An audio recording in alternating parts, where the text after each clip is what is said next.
Hello everyone.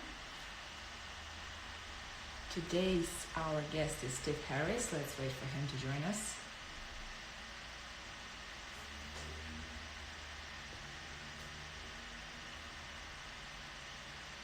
I hope the connection is good today because recently Instagram is a little bit challenging. One second.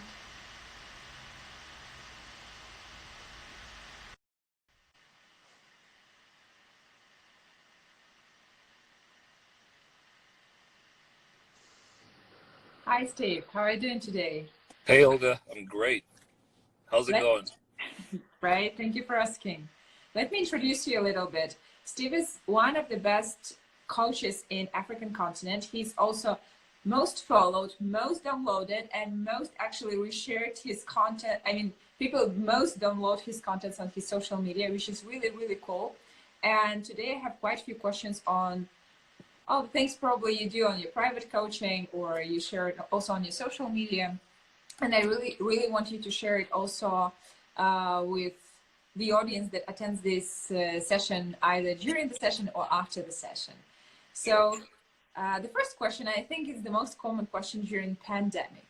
Like, what would be your few tips, up to 3 tips, on situation in general and how business owners, entrepreneurs should manage it? Like, specifically on business processes, I mean, not really the marketing or anything else, but business processes, how to manage the situation. First off, thanks for having me, Olga, and hi everyone. My name is Steve. I'm super stoked to be here. Top things off the top of my mind, I could say that entrepreneurs could do is, let me say, this is the time to connect with your customers, right? This is the time to connect with your customers. Even if your business has been affected and you can't sell or anything like that, this is the time where you can speak to the hearts of the customers, even if you can't get their money at the meantime. So this is the time where you need to be able to build mind share. You need to get their attention. You need to show them that you're still serving them. This is the time where you care about them as opposed to the transactions that they give, because your customers are just as affected as you are. So they don't want to feel like they're trying to be sold to. They need to feel like they're trying to be served to. Let me say that again. So they don't want to feel like they're trying to be sold to, but they need to feel like they're trying to be served to. So you need to show them that you're trying to serve them. Um, Another thing that that I think entrepreneurs can do when it comes to their process, um, is to adapt. You know, most of us have never been in this situation before. So all of us are playing it by ear. We're trying to figure it out at the same time. But this is the time to adapt. This is the time to leverage, technology. This is the time to go from one-on-one to now one to many. This is the time to pivot. You know what I mean? Then another thing that I think I would say that entrepreneurs need to do is not give up hope. This is not the time to cave in and quit. This isn't the time to surrender. This is the time. I tell people that, crisis is like a ladder. So, just the way it is, where you are, there are a lot of people surfing. We don't really surf here in Nigeria, particularly. People swim, but we don't surf, right? But generally, where you are, maybe wherever you are in the States, you're used to seeing people surf. And basically what happens is surfers tend to swim towards the waves, right? And in swimming towards the waves, because they have the surfboard, they have the right tools that they can ride on the waves. Now, anyone who doesn't have the tool, which is the surfboard, just will generally swim and paddle and exerts a lot of energy. But, when you position yourself correctly, the wave does all the work. You know what I mean? The wave does all the work, and all you have to do is just to adapt to the direction of the wave. And I think that's what entrepreneurs need to do: adapt to the directions of the wave. Absolutely. Absolutely. I agree with everything you say because in my opinion, it's not a time really to be, it's time to change also for us as entrepreneurs in terms of sales, in terms of how fast we can adapt, especially if I think it's the easiest probably thing to be done with newbie entrepreneurs because they didn't start yet or they had an idea and it's Yeah, very easy for them to adapt. For those who are already in the market, probably it will take some time, but the faster we react, the better for us. And absolutely. definitely, direct sales are not an issue anymore. We have to try to help people and then Yeah, they will remember you. You will be the first person in their mind when they need really to buy something from your niche. And speaking of niche, I find it very interesting, your comparison of the niche marketing to the Bible. It's like there is nothing new, right?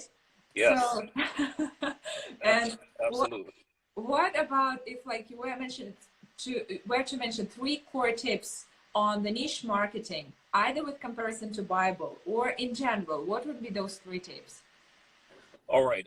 So I don't know. I don't know the type of audience you have, whether you're religious or not. But I find, like you said, there's really nothing new under the sun. And I was explaining that a lot of people focus on niche marketing as opposed to marketing to niches. So as the word speaks, a lot of people focus on one area or one sector or one industry, and they push their marketing there, and that's great. That's okay. But what happens where, for example, that value proposition or that value chain is affected? Then you would have spent so much time marketing to an industry that no longer exists. You know what I mean?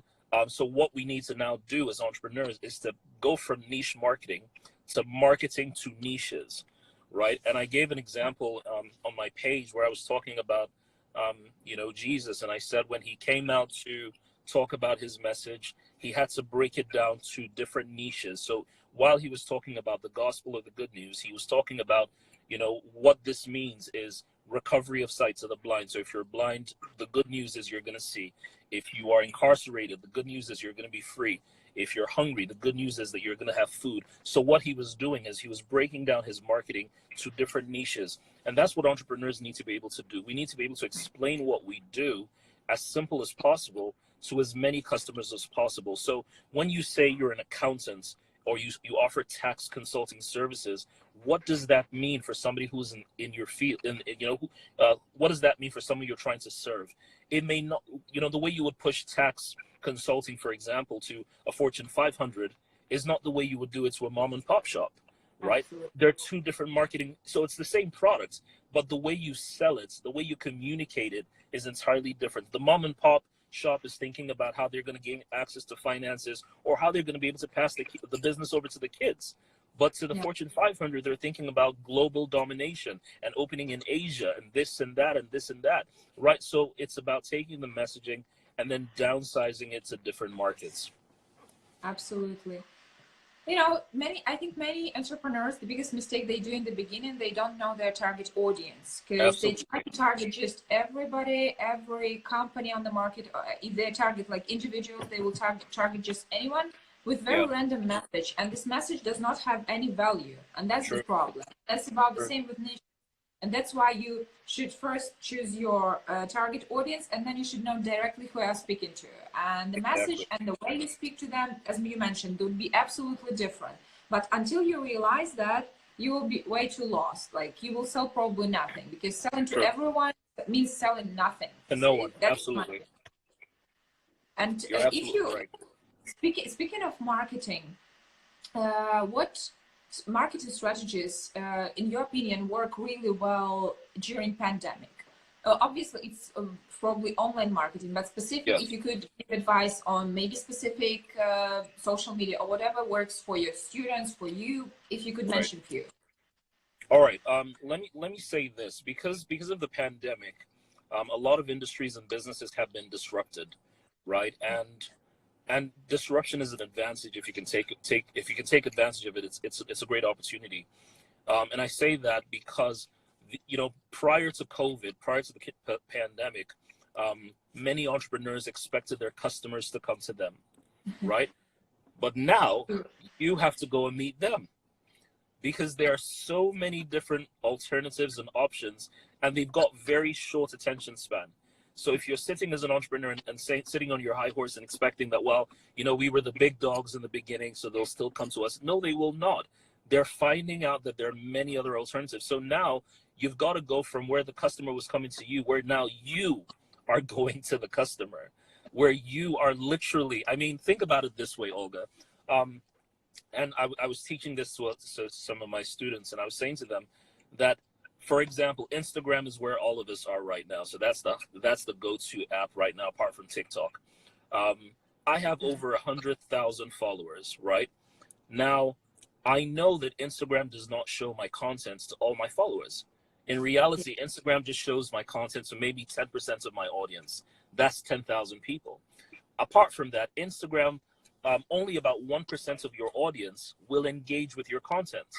So if you've got 10,000, 100,000 followers, that means in my case, about 1,000 people will engage with my content in some way, shape, or form.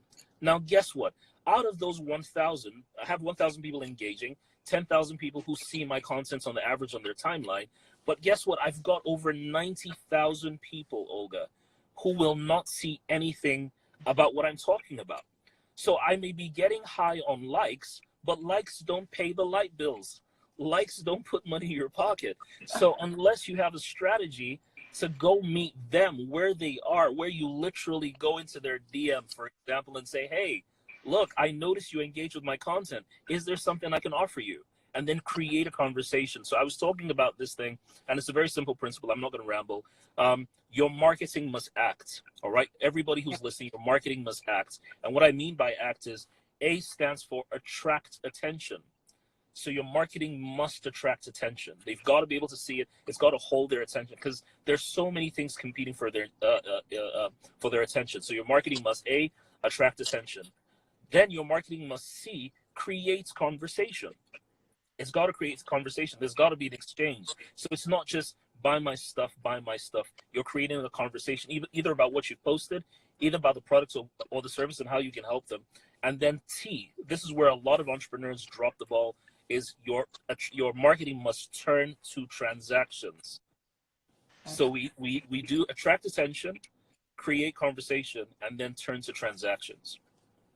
Absolutely agree with that. You know, people think that Instagram is mainly for content creation, and many even companies that are present on Instagram or any social media, they do not monetize it. So basically, they are present for awareness, and they do not monetize it, which is absolutely something I cannot understand, as if you're doing something that should have a financial outcome out of it. Absolutely. And many entrepreneurs like, yeah, but how do we do that? And they would rather think it's not efficient to do anything there than doing something and trying it out. Because to some extent, all brands are different, and we cannot use the same strategy, specifically the same strategy for every brand. So we should try and test whatever works for our brand. We should look what other people do and try doing it maybe the same way, maybe something different, maybe reach out in a different way. If you see that your message, as you mentioned, you message them like, can I help you? Is there anything I can share more with you? Or maybe you need some help.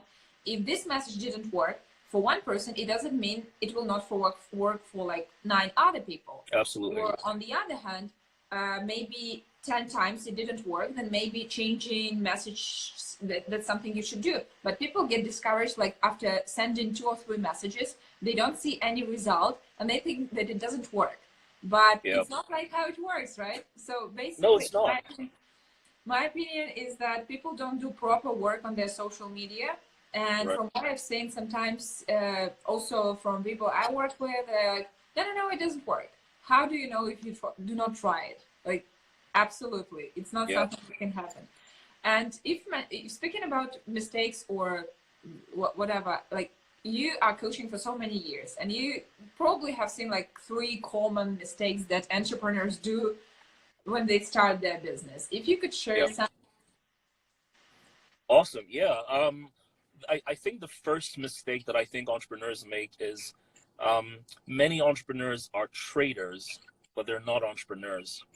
All right. So let me explain that. What I mean by that is many entrepreneurs come into business because there's an opportunity, right? So for example, there's COVID. Over here, a lot of people are selling masks and sanitizers. So that's a fast way to make a buck, right? So somebody jumps on that opportunity, and then they start, selling masks and this, that, and the other. And then if something else becomes the new shiny object, they jump into that. If there's another thing, if there's another wave, they jump into that. So what they're doing, many entrepreneurs are traders. They're not real businesses. So for example, I was sharing with some people, and I said, you'll know if you're a trader because you're looking for different shiny objects, but you never see, Olga, you never see a bank, for example, or a telecom company selling masks or sanitizers. No, because they are strongly focused on their core. They know exactly why they're in business. Every other thing is a distraction. So many entrepreneurs are caught in that web of distraction, that shiny object syndrome. I can do all things. Let me just try it as long as it makes me a buck. So that's the first problem that most entrepreneurs have. The second mistake that I find many entrepreneurs have is while they invest in their people, they do not build their structure. So I'm going to say that again. So they invest in their people. Some of them actually invest in their people, but they don't build their structure. So what happens is many entrepreneurs, they find talent, they invest in the talent, send them on trainings, and then you know how it is. If you've trained that talent well enough, one day they're going to think they want to open their own shop, right? And they're going to leave you, and you can't do anything about it. So your best staff will leave, and tomorrow they may become your competition, but which is inevitable. But if you didn't invest in your structure, irrespective of whoever comes into your system, your structure is strong enough to consistently make sure that whoever walks through the doors can still get the job done. So I find that many entrepreneurs are investing in talents, which is okay, but they're doing it at the expense of their structure, because Yeah. no one really sees your structure. It's like when you build a house, right? The foundations are where the foundations go deep. A lot of people see the foundations, but a lot of people don't see the foundations, but they see the roof, they see the lounge, they see your kitchen, they see all the beautiful things, but no one sees the foundation. So they think it's not important. I think a final thing that I noticed that a lot of entrepreneurs make mistakes in is that they don't know their numbers, right? So they invest a heck of a lot in, they kind of figure out, well, I sold it for $10, I made $30, that means I made $20 profit. No, it's not. They don't know the hitting cost of their time, the marketing cost, the this cost, the that cost. And so in reality, they may think they're making a profit, but they're probably barely breaking even. Thank you so much. I absolutely agree with that. Another thing for the entrepreneurs that have already grown their business to some level, Yeah. do you feel like there is a major problem with them not focusing on growth? So they're like, okay, we've reached here. It's somehow okay, but they do not spend even 5% of their time, which is around, in my opinion, around 30% of time is necessary to spend on growth focus. Yeah. And on planning your growth. But they are they're too involved in those operations they have, and they are like Yes. not growth focused at all. Which results with them staying in the same business for how many years, and then you mentioned, they teach someone way too much, and this person works and creates much better business because this person is much more result oriented. Yeah. And there is one more thing about financing. Do you feel like entrepreneurs from the region, they rather start more they more focus on bootstrapping the business, or they are very fundraising kind of oriented? I think we're more bootstrapping, to be honest. Simply because there are a lot of hurdles to jump, a lot of hoops and hurdles to jump over in order to gain access to financing. So over here, for an average entrepreneur, before you get a loan or something like that, or access to credit, it's not like they're in the state where access to credit is relatively easier, or you can put it on your credit card. Here, there's a heck of a lot of process, and before a bank, for example, gives you a loan, they're going to ask you for your, at least two of your limbs, if you know what I'm saying. So I think most people here tend to bootstrap it, and then when they've scaled to a particular amount and they've plateaued, then they now start looking for funding. Yeah, thank you. Actually, I know that I've talked to quite a few venture capital companies from the MENA region, and they were like, yeah, Africa is absolutely the region where we're looking for. So basically, I think that if someone is looking for fundraising, then banks are not really the entities to be approached. If you have a great idea, maybe venture capitals are a little bit better to be approached, because there is, of course, a risk, right? Because you have to give a share in your company, but on the other hand, you get these funds where it may help you to grow your business much faster. Absolutely. And speaking of marketing opportunities on the market, in African market specifically, do you think it's easy for enter, like European or Asian maybe companies to enter with some product? Because I know if it's a business establishment, it may be a little bit more complicated, but if it's some partnerships, like continent to continent partnerships, or maybe some collaborations or just direct product sales, how do you see this business going on? Because I've received a few questions before this event, Yeah. and I wasn't sure if you want to answer the question, but I was kind of interested myself in this topic. I do think that Africans in particular were open to collaborations. Um, I think the only snag usually is maybe in some cases regulations. So for example, in Nigeria, we've only gotten better with our ease of doing business. So, every country has an ease of doing business index. And for the longest time, we weren't exactly super great with that, but things have gotten a lot better. So yeah, absolutely. If you find people, and the truth is, Nigerians, and I'll speak for Nigerians, Nigerians are incredibly honest people, incredibly honest people. As long as they see, an average Nigerian is very happy to have, a partner who can take their vision forward and to see that their vision goes, bigger and larger.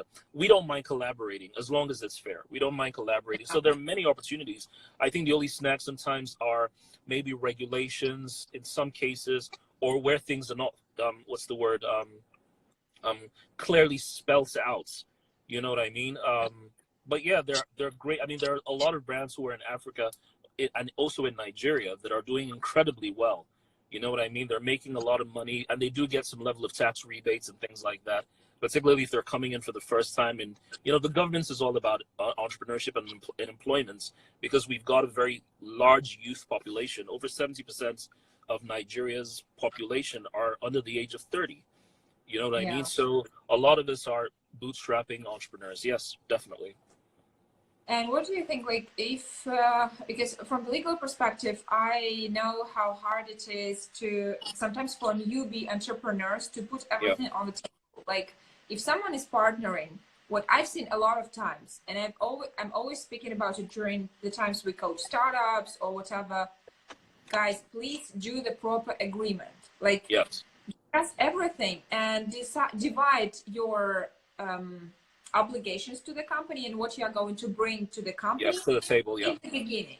Do you feel it's the same? Like, because I have a struggle of explaining to the people, I've seen so many businesses to go wrong and fail just because people did not describe most of the stuff in the beginning, specifically when there are more than two partners. They're like, they are great friends, they think that it will work out, but in the end it doesn't, because the more friendly they are, the worse it is, actually. Yes, absolutely. It's like, guys, why didn't you talk about it? They're like, we thought it would be all right. Yeah. And one more question. I think it was on my Instagram, either in the comments or in the DMs. When going for the product, for someone who is a newbie, and he's thinking like either to go for VIP product or to go for economy class product, right? To target higher revenues, but definitely with economy product you'll have to go for the amount of sales, right? And for the VIP you just have to know the target audience. In your opinion, for the first, if someone goes for his first business and doesn't have a clue which product better to choose, what would be your advice? VIP or economy? Economy. just for the basis of numbers, I'd say go with the economy, because your level of risk is lower, so to speak. And then you can multiply and scale as you go along. So you it's easy. It's scalable. You can start with 100, it gets to 1,000, 10,000, 100,000, a million. So you can measure your growth as you go along. So I would say for a newbie starting out, I'd say, listen, man, make your mistakes. Make your mistakes, because if you screw it up with a VIP, they will tell other people, and you will never get another opportunity. So I mean, you can screw it up, so to speak, with the mass market. They're not, forgive me, they're not that value sensitive. You know what I mean? If it's like, whatever. But a VIP, you get it wrong the first time, you will never get another opportunity. So that's what I would say. Definitely. Absolutely agree with that. And what if, from the marketing perspective, for e-commerce, because everyone is crazy for e-commerce recently. Yeah. Do you think it's a good startup business, or you would rather go for some classic business or maybe service-based business? What would be your advice on that? Well, I would say because e-commerce requires perhaps, well, it depends. It depends on the scale of what you're doing. Yeah.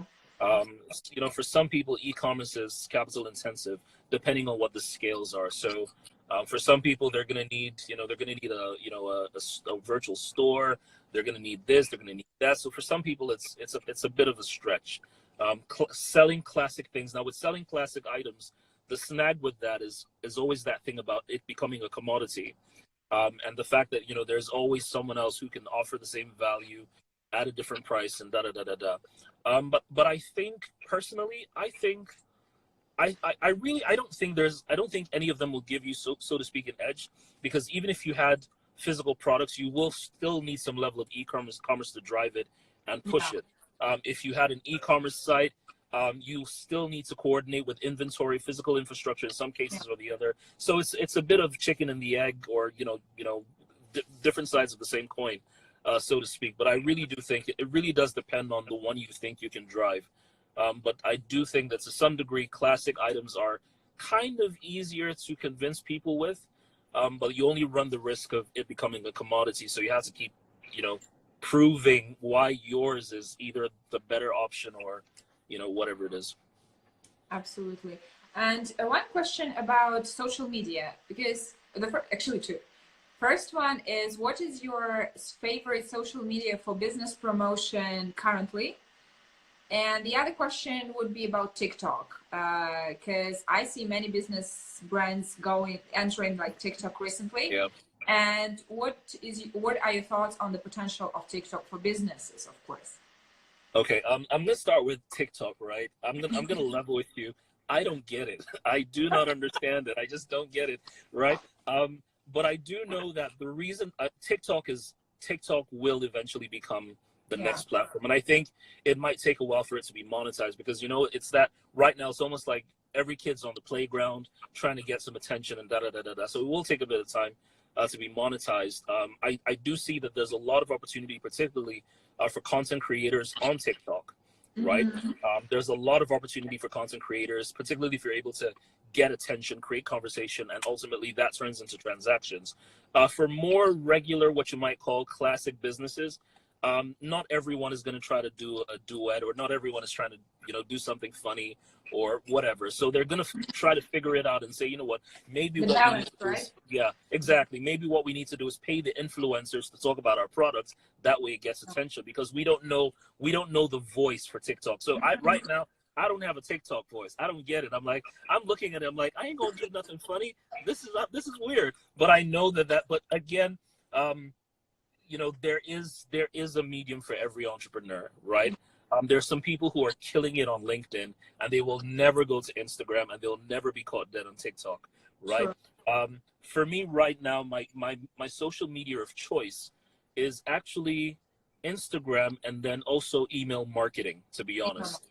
Yeah, so it's Instagram and email marketing. With social media, with Instagram in particular, of course I can be myself. And I think for Instagram, I think the way very early, maybe they got it right, because everyone on Instagram expects to sell something. There's that expectation that there's going to be a sale. We can monetize this platform. Facebook, not so much. Facebook, was pretty much of a family, just connect with people. And then it's a little saturated, because now your customers are the people who, so to speak, have always known you, and they're not going to buy from you because they're like, I know you. Why on earth am I going to give you money? No way, So Instagram is pretty much there. But for me, also Instagram and email marketing goes great for me. Yeah, I think so. It's just that about Instagram, I think what becomes a little bit disappointing with them is that algorithm change way too much, and it becomes a little bit the same way as those business pages on Facebook. When you don't pay, you don't have this coverage. As you mentioned, you get only 10% of the target from all your followers, and then only some part of the followers interact, which is obvious. But to some extent, before like 2 months ago, it was up to 30% or 40% of the followers. So I assume that as soon as you have business account, which I also do have business account, as soon as you have the status of the business account, you should pay them. And it's like, nothing's changed. Yeah, so basically it was kind of the thing that I expected. As soon as it was acquired by the Facebook, you know what's going to happen next. And I think that's what happens actually to every platform. It's just that LinkedIn is already there on the market for how many years? And they do have paid ads, but on the same time, they don't do it in a very obvious way. And they still give you huge opportunities of the SEO marketing, which gives you the huge coverage. You can go, you know, to recommendations and so on and so forth. For the TikTok, my thoughts are about the same. Like I'm still trying to figure it out, but I see a lot of big creators coming, like that I follow on Instagram. They come with normal content they create, so they are not trying to be funny. They're just putting out the same content, or maybe somehow a little bit more adjusted because you have 15 seconds minute video. You cannot make it way too long. But that's what was on Instagram, right? So everyone has those videos cut to 1 minute, and so they can just get. So I'm still trying also to figure it out, trying to be maybe more creative.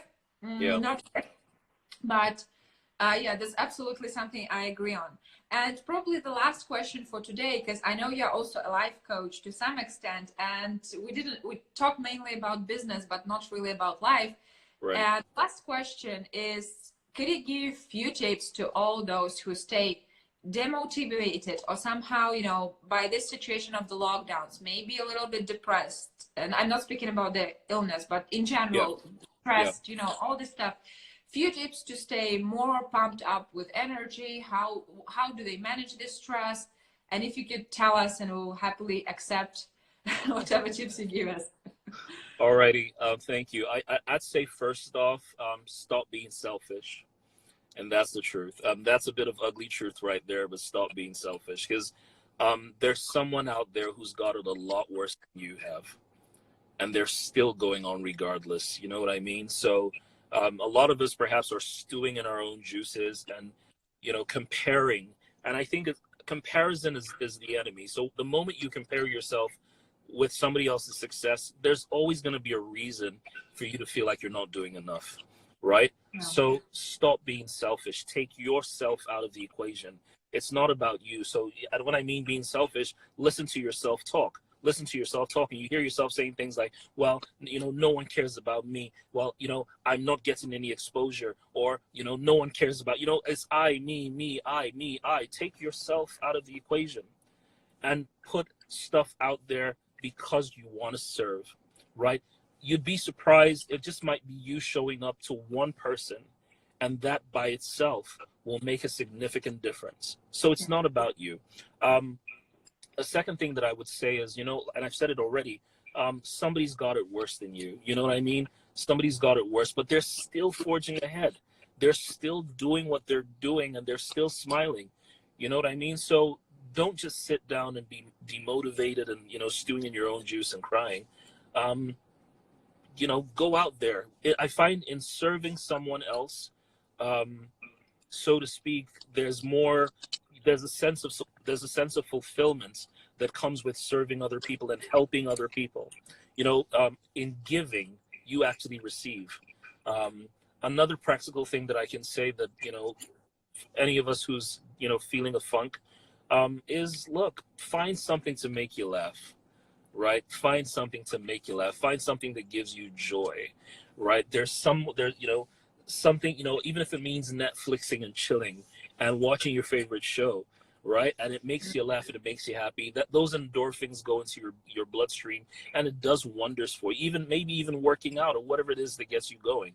But when you realize that every day you have, you know, every day you wake up and you're still alive, you've still got another chance to get it right. You've still got another chance to make a difference. You've still got another chance to put a smile on somebody else's face. And, you know, God, the universe, call it what you want, has a way of, you know, reciprocating and paying you back. So that's what I'd say. Just don't be selfish. Somebody's got it worse than you, but they're showing up. Laugh, smile, serve others, and it's not about you. Absolutely. Thank you so much. I absolutely agree with all of that, because we cannot stay focused on ourselves, especially during these times. I mean, we can be a little bit more selfish when we do not face recessions, we do not face crisis. But now we understand that it's not all about us, and there is the time is to change, to work on yourself. And I feel like if you put more time in your self-education about various topics or self-improvement, it also helps a lot, because of course you need time to relax, but you also need some time to look at what is missing, maybe in your expertise or something like that. And that's a great opportunity to work on that, because we have time. So there is no reason on looking at the stuff we cannot change. So it's better to focus on the positive things instead of focusing on the negative. But on the other hand, trying to keep this level of motivation, and if we need this positive movie to watch this positive movie, then we have to do that. Something that works for us specifically. Maybe someone doesn't like movies, like something else, then just do something else. Absolutely agree with everything. Thank you so much for joining this live session. I will share it also in the Instagram TV, IGTV, on the stories, and also it will be posted as a post. Awesome. So more people can watch it. And absolutely great Saturday. I wish everyone to have absolutely great Saturday ahead, and to use all the tips, marketing tips especially. Those are very cool ones. If someone joined us later, just rewatch it once again as soon as it's shared. And once again, thank you so much. Thank you, Olga. Had an amazing time. So you stay safe, okay? Thank you so much. Stay safe too. Bye-bye. Bye.